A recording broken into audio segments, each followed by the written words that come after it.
Assalamualaikum warahmatullahi wabarakatuh. Perkenalkan, kami dari kelompok Gorengin Aja, kami akan mempresentasikan hasil proyek kita untuk mata kuliah kewirausahaan. Perkenalkan, saya sendiri Muhammad Ega Skara Magnana Putra dengan NIM 1201180311 dan anggota teman saya. Dan saya Fatia Safira Riani dengan NIM 1201184251. Dan saya Denur Syafira dengan NIM 12011184215. Saya Isnanjia Nafia dengan NIM 12011841887. Saya Radenyan Wahal dengan NIM 12011184437. Dan saya Fikri Muhammad Fauzi dengan NIM 12011184191. Nah, ini adalah profil bisnis kita. Jadi, kita itu di sektor industri yaitu kuliner. Jadi dengan melihat kepadatan jadwal kuliah mahasiswa Telkom University, tidak heran apabila mereka sering meninggalkan jam makannya.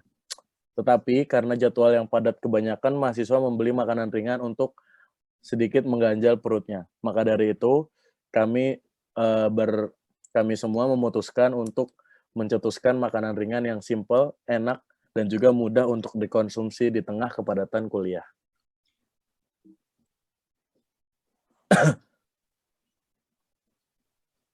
Selanjutnya ada overview of industry environment. Yang pertama ada customer profile. Customer yang menjadi target pasar kita adalah mahasiswa dan mahasiswi Telkom University. Permasalahan mahasiswa dan mahasiswi umumnya adalah mereka malas untuk meluangkan waktunya untuk makan karena berbagai faktor. Salah satunya adalah padatnya jadwal kuliah. Dengan adanya makanan ringan seperti risol mayo ini memudahkan mereka untuk tetap mengkonsumsi makanan mereka di tengah padatnya jadwal kuliah. Yang kedua yaitu ada produk. Risol mayonnaise atau sering disebut risol mayo merupakan salah satu variasi dari risol biasa klasik. Jika risol biasa pada umumnya berisi sayuran atau bahan tradisional lainnya, maka cemilan yang satu ini bisa dibilang sedikit modern. Isian yang digunakan oleh padu beberapa bahan yang dilengkapi dengan saus mayonnaise untuk mendapatkan cita rasa yang gurih. Dengan adanya makanan ringan dan simpel ini, tidak perlu repot meluangkan waktu banyak untuk membuat cemilan di tengah-tengah padatnya aktivitas sehari-hari. Next.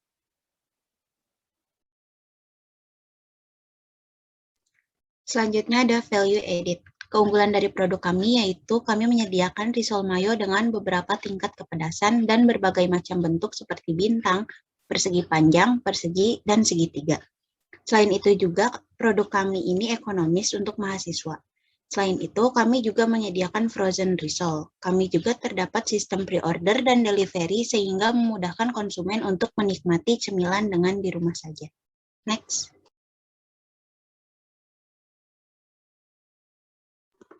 Selanjutnya kita masuk ke market size. Berdasarkan data yang kami ambil dari pangkalan data perguruan tinggi, terdapat 25.644 mahasiswa yang masih aktif dan sedang melaksanakan pendidikan. Terdapat 945 dosen yang mengampu.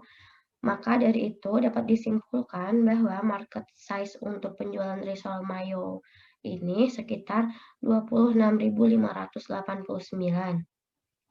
Selanjutnya, target pasar kami adalah seluruh mahasiswa dan dosen yang berada di lingkungan Telkom University dengan yang menyukai makanan ringan seperti risol.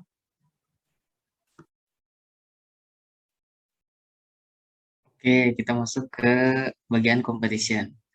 Nah, jenis usaha atau produk yang nantinya akan menjadi kompetitor kami tentu saja adalah penjual pada sektor makanan yang berada di sekitar Telkom University, karena memang kami menjual di sekitar kampus Telkom University. Selain itu, kompetitor lainnya adalah mahasiswa yang berjualan makanan. Salah satu contohnya adalah mahasiswa yang berjualan untuk mengumpulkan danus yang sering kita dengar atau dana usaha. Next.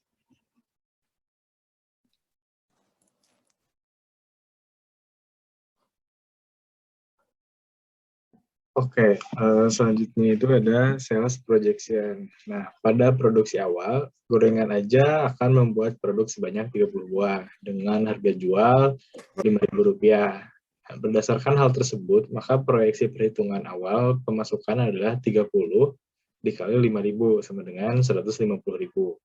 Nah, lalu penjualan minggu berikutnya akan dilakukan penambahan resoles sebanyak 6 buah. Dengan penambahan jumlah resoles tersebut, maka penjualan akan mengalami pertumbuhan 20% setiap minggunya. Proyeksi pemasukan selama 5 minggu sebagai berikut pada tabel. Next. Nah, selanjutnya ini berikut merupakan diagram proyeksi penjualan selama 5 minggu. Next. Nah, kemudian ada development production.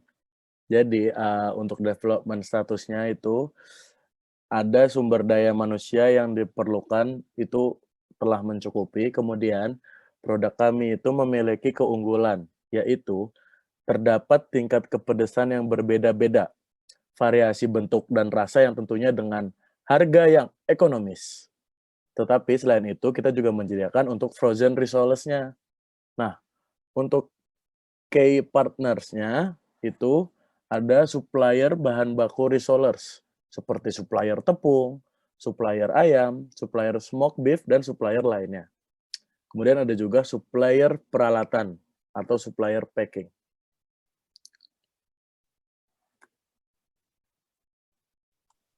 Nah, selanjutnya ada production process. Di sini produksi akan dilakukan di tempat buah batu square dalam seminggu dilakukan 1 kali produksi, yaitu pada hari Sabtu. Produksi akan menghasilkan 30 buah resoles. Untuk setiap minggunya akan ada penambahan jumlah produksi sebanyak 6 buah resoles per minggu. Setiap hari Rabu dan Kamis akan dilakukan open order untuk yang ingin memesan baik frozen resoles ataupun resoles siap saji. Selanjutnya yaitu ada key activities, yaitu menyediakan makanan ringan yang simpel dan mudah cara pengolahannya. Yang kedua, dengan sistem pre-order dan makanan dapat diantar langsung ke pembeli sesuai dengan permintaan atau pembeli mengambil ke tempat. Next.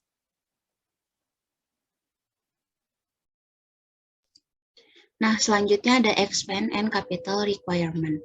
Untuk modal produksi pada minggu pertamanya itu, untuk tepung terigu kita menggunakan sebanyak 8.000, tepung panir sebanyak 5.000, telur dengan harga 12.000, smoked beef dengan harga 16.000, keju dengan harga 12.000, mayones dengan harga 25.000, dan sisanya dapat dilihat pada tampilan berikut. Next.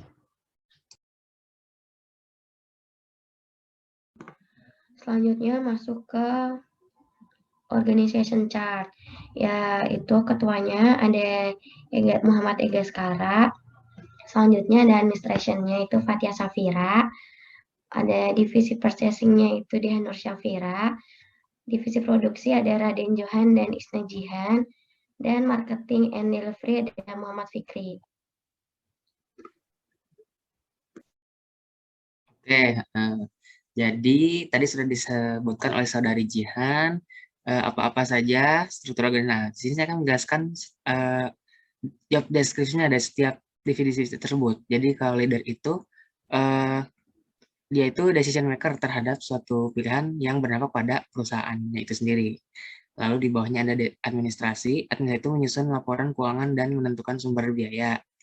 Lalu ada purchasing, itu tuh tugasnya itu menyediakan peralatan dan bahan untuk keperluan proses produksi.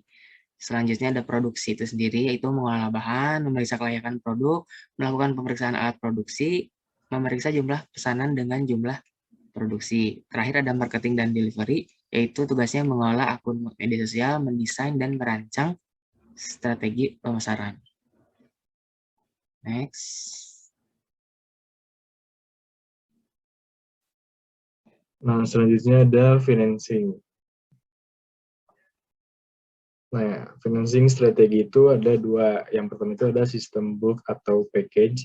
Yang kedua itu ada cash flow. Nah, di sistem bulk ini, karena strategi ini dapat menarik minat konsumen yang ingin mendapatkan beberapa layanan atau produk berbeda, tanpa harus membayar masing-masing kebutuhan tersebut secara terpisah. Nah, sedangkan untuk cash flow itu untuk dapat mengetahui arus kas pemasukan dan pengeluaran dan mengelompokkan keuangan berdasarkan keinginan dan kebutuhan perusahaan, serta melakukan financial check-up untuk mengetahui kondisi keuangan saat ini.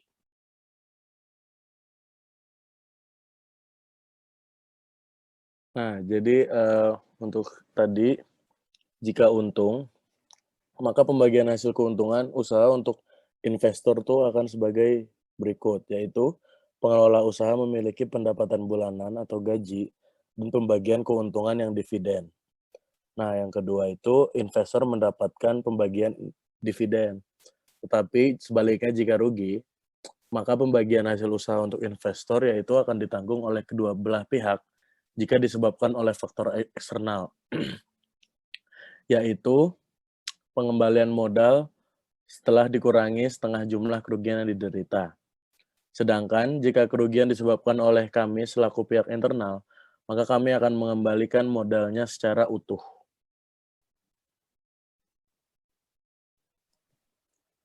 Nah, selanjutnya di sini itu ada cash flow-nya ini terdiri dari 5 minggu berturut-turut, dapat dilihat di sini. Yang pertama yaitu per tanggal 8 Mei 2021, yang kedua per tanggal 15 Mei 2021, ketiga per tanggal 22 Mei 2021, selanjutnya per tanggal 29 Mei 2021, selanjutnya 5 Juni 2021.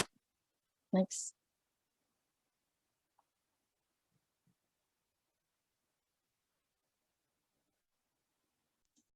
Nah, selanjutnya ada exit plan. Exit plan atau exit strategi yang akan kami lakukan itu diantaranya, yang pertama, menjual bisnis ke perusahaan yang lebih besar atau ke salah satu kompetitor. Yang kedua itu kita menjual ke perusahaan ekuitas swasta atau investor lainnya. Yang ketiga itu meneruskan ke anggota keluarga atau menjual saham dan membiarkan salah satu mitra bisnis mengambil alih. Dan yang terakhir itu kita menahan IPO. Next.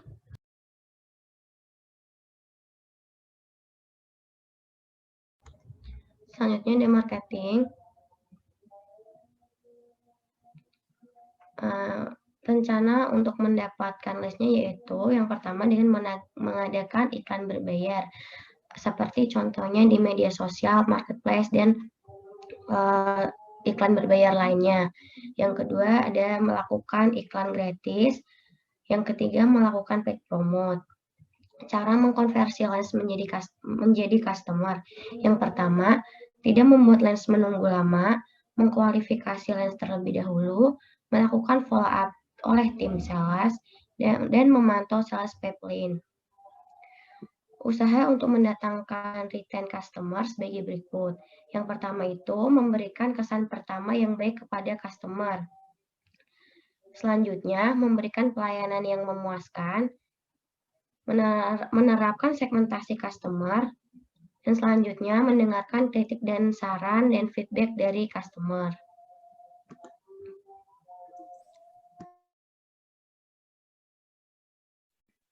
Nah, oke. Advertising and promotion plans. Ini tuh apa? Ini tuh adalah apa-apa saja yang kami lakukan untuk mempromot atau mempromosikan produk kami gitu ya. Yang pertama yang kami lakukan itu adalah mempromosikan produk kami melalui media sosial seperti apa? Seperti Facebook, Instagram, dan pastinya TikTok.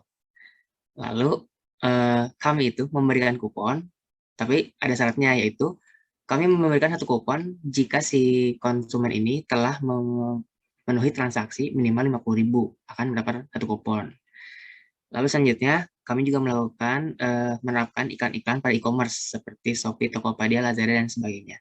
Yang terakhir kami juga membagikan pamflet atau brosur saat dan berjualan on the go di tempat-tempat seperti Car Free Day, seperti itu. Next.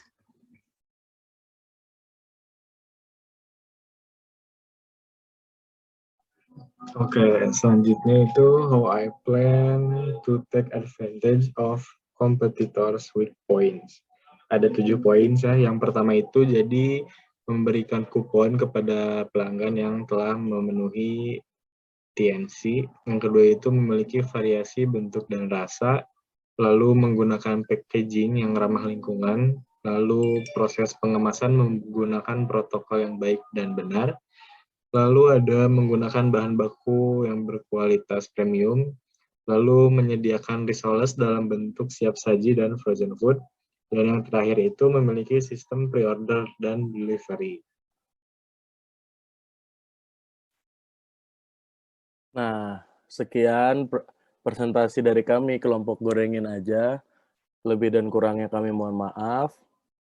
Terima kasih atas perhatiannya. Wassalamualaikum warahmatullahi wabarakatuh.